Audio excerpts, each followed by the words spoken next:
Chapter 8 is a continuation from Tuesday. So if you remember what Tuesday was about, just a quick summary, it was about any sufferings that we experience in this world,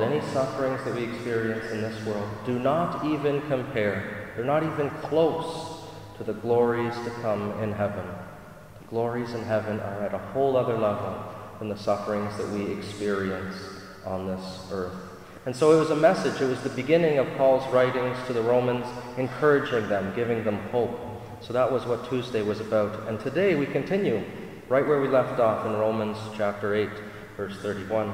And so again, the theme of encouragement continues. And this is a wonderful letter to read sometimes if we're having a down time. It's all about encouragement from Paul to the Romans, but we can read it as St. Paul writing to us, again, another Christian community just 2,000 years later. So this theme of encouragement starts off, beautiful, famous phrase, if God is for us, who is against us? If God is for us, who is against us? And it doesn't matter. It really doesn't matter. He goes on to list a couple things. It doesn't matter who we feel is opposed to us, or the things, the persecutions that we face, the sufferings. It doesn't matter who is against us, because if God is for us, nothing can stand against. And so it reveals to us that God is so powerful. He's more powerful than any of the sufferings and challenges and injustices that we see and evil in the world.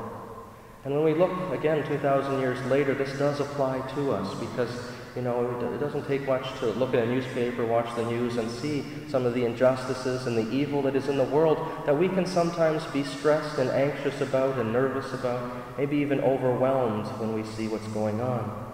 And when we think of the evil in terrorism, or the corruption in some governments, or injustices and other sufferings, or things that are going wrong in the world that we feel helpless, really, on an individual level to change, like the unemployment and poverty and famine and drought around the world. Sometimes these things can really disturb our peace, disturb our hearts and our souls, wondering, where is the world going? What is happening?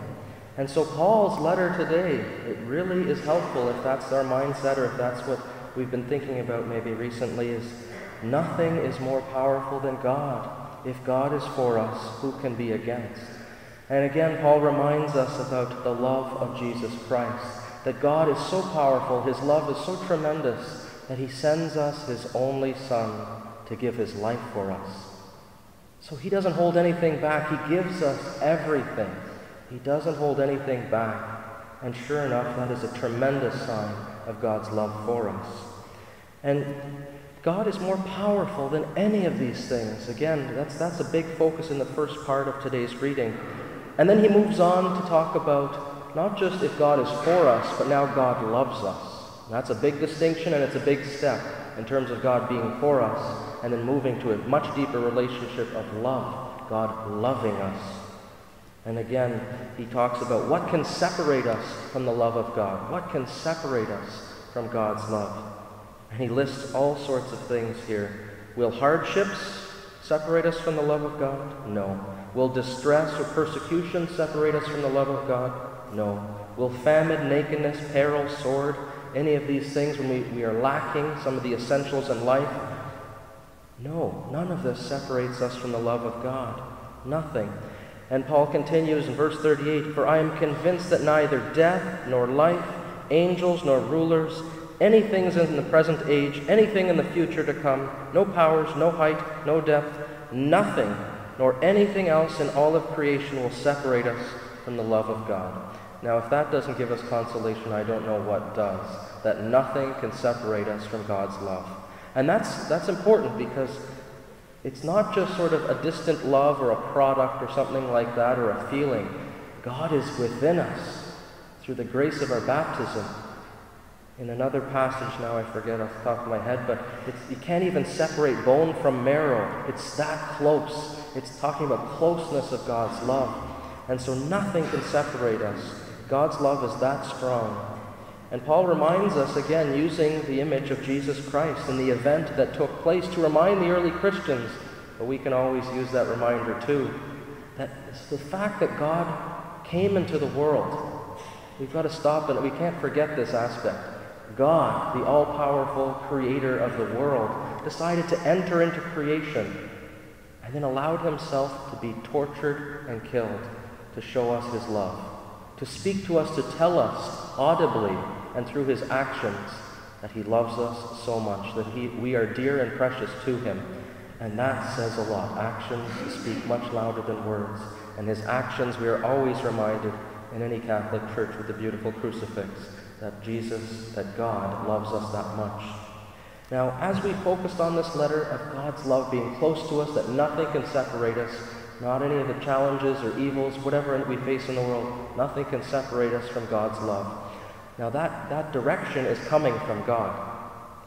We, however, can choose to reject God's love. We can choose to reject or turn away from God's love. And that's an important distinction that we need to be reminded of on a more practical level in terms of what does this passage now do for my life, for your lives. And that's all about free will, the gift of free will.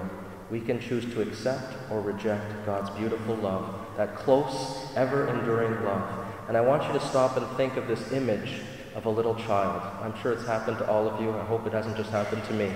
But, you go to a child, usually maybe a cousin or maybe a grandchild or something like that, or your own child, and you put your arms out, say, come to mom, or come to dad, or come to Uncle John, or, you invite the child because you love them. You want to pick them up and hug them and show them some of your love. And what does the child do? No! And they move away. And they move away, and sometimes they even turn their face. I think that's happened to some of you. It hasn't just happened to me. But the child just turns around, no! You know that experience, right? And it hurts. It hurts. Because all you want to do is show that child, that nephew or niece or whatever grandchild, your love. And that's what we do when we sin. God's loving us forever, eternally, abundantly, and his arms are open. Notice how Jesus' arms are open on the cross. Come to me, all you that are weak and heavily burdened, and I will give you rest. And when we choose to sin, we choose to disobey God's commands, his teachings, what are we doing? We are turning away and saying, nope. We are rejecting God's beautiful and infinite love. So that's something for us to think about, that maybe we should pray about that today or in the days to come, that we may always choose to accept God's eternal and everlasting love in our lives by following his teachings, his commandments, his invitations, and to always, always be full of hope when faced with evil or injustice or anxiety, to be always encouraged and full of hope that if God is for us, which he is, nothing can stand against us.